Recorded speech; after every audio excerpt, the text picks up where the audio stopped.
Dear കിച്ചണിലേക്ക് എല്ലാവർക്കും സ്വാഗതം. ഞാൻ ധന്യ. ഇന്ന് നമ്മൾ ചെയ്യാൻ പോകുന്നത് ഒരു മീൻ പീരയാണ്. ഇതെങ്ങനെയാണ് ചെയ്യുന്നതെന്ന് നമുക്ക് നോക്കാം.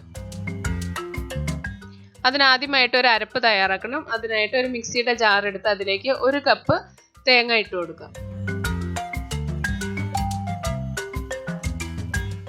പച്ചമുളക് ഒരു 3-4 എണ്ണം, നിങ്ങൾക്ക് എരിവ് കൂടുതൽ വേണമെങ്കിൽ കൂടുതൽ ചേർക്കാം.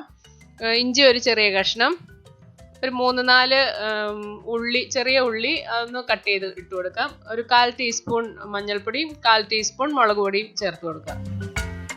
ചെറിയൊരു കളർ കിട്ടാൻ വേണ്ടിയിട്ടാണ് മുളക് പൊടി ചേർത്ത് കൊടുക്കുന്നത്. ഒരു 5-6 ഇല കറിവേപ്പില ഇട്ട് കൊടുത്ത് ജസ്റ്റ് ഒന്ന് ചതച്ചെടുക്കാം. അരഞ്ഞു പോകരുത്, ഒന്ന് ചതച്ചെടുത്താൽ മാത്രം മതി. ഞാൻ ഇവിടെ ചതച്ചെടുത്ത് കൊണ്ടുവന്നിട്ടുണ്ട്. അത് നമുക്ക് ഒരു സൈഡിലേക്ക് മാറ്റി വയ്ക്കാം. ഇനി ഒരു മൺചട്ടി എടുത്ത് അതിലേക്ക് മീൻ ഇട്ട് കൊടുക്കാം. നത്തോലി മീനാണ് എടുത്തിരിക്കുന്നത്. ഞങ്ങളുടെ നാട്ടിൽ അതിന് കൊഴുവ എന്ന് പറയും. അത് ഒരു 250 ഗ്രാമാണ് എടുത്തിരിക്കുന്നത്. അതിലേക്ക് ഒരു 10 ചെറിയ ഉള്ളി, അതും വലിയ കഷ്ണങ്ങളാക്കി അരിഞ്ഞിട്ട് കൊടുത്തതും, ഒരു 3 അല്ലി വെളുത്തുള്ളി, അതും വലിയ കഷ്ണങ്ങളാക്കി അരിഞ്ഞിട്ട് കൊടുത്തതും, ആവശ്യത്തിന് ഉപ്പും, ഒരു 2-3 കഷ്ണം കുടംപുളിയും ഇട്ട് കൊടുക്കാം. അതിലേക്ക് നമ്മൾ ആദ്യം ചതച്ച് വെച്ചിരുന്ന ആ അരപ്പ് കൂടി ചേർത്ത് കൊടുക്കുക. ഒരു 2-3 ടേബിൾ സ്പൂൺ വെള്ളം കൂടി ഒഴിച്ച് നന്നായി ഒന്ന് മിക്സ് ചെയ്യാം. കുറച്ച് കറിവേപ്പില കൂടി ഇട്ട് കൊടുക്കുക.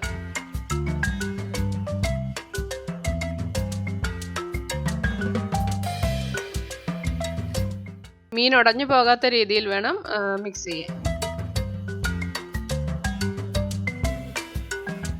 ഇനി ഒരു ടേബിൾ സ്പൂൺ വെളിച്ചെണ്ണ കൂടി ഒന്ന് ഒഴിച്ചു കൊടുക്കും. അതിനുശേഷം ഒന്നുകൂടി ഒന്ന് മിക്സ് ചെയ്തിട്ട് നമുക്ക് അടച്ചു വെച്ച് വേവിക്കാം.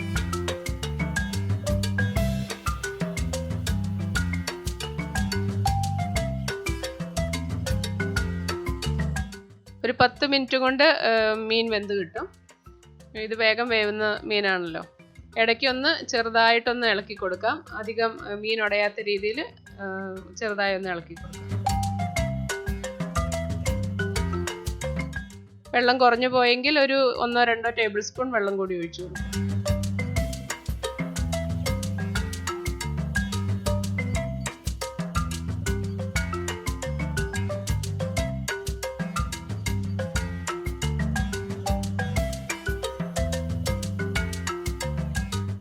ഈ സമയത്ത് ഉപ്പ് കുറവുണ്ടെങ്കിൽ ഉപ്പും ചേർത്ത് കൊടുക്കാം. എനിക്കിവിടെ ഉപ്പ് പാകത്തിനുണ്ട്.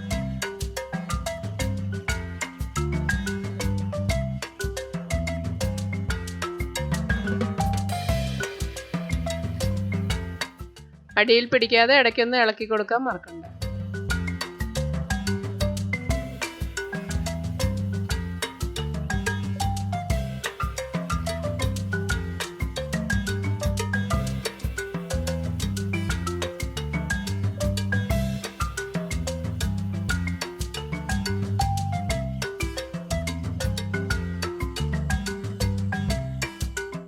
ഇപ്പം മീനെല്ലാം വെന്തിട്ടുണ്ട്. നമുക്കൊന്ന് തുറന്ന് വെച്ച് 2 മിനിറ്റ് വേവിക്കാം.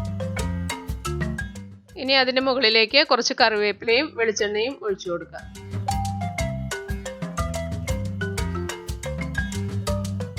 അതിനുശേഷം അടച്ചു വെച്ച് സ്റ്റൗ ഓഫ് ചെയ്ത് 2 മിനിറ്റ് വെക്കാം.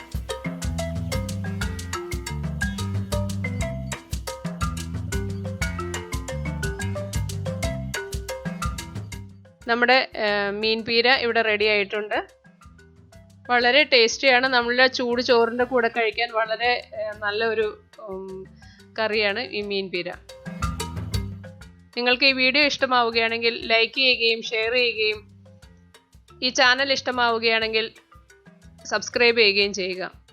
നിങ്ങളുടെ ഫീഡ്ബാക്ക് എന്നെ കമൻറ്റിലൂടെ അറിയിക്കുക. Thank you. അടുത്ത വീഡിയോയിലൂടെ വീണ്ടും കാണാം.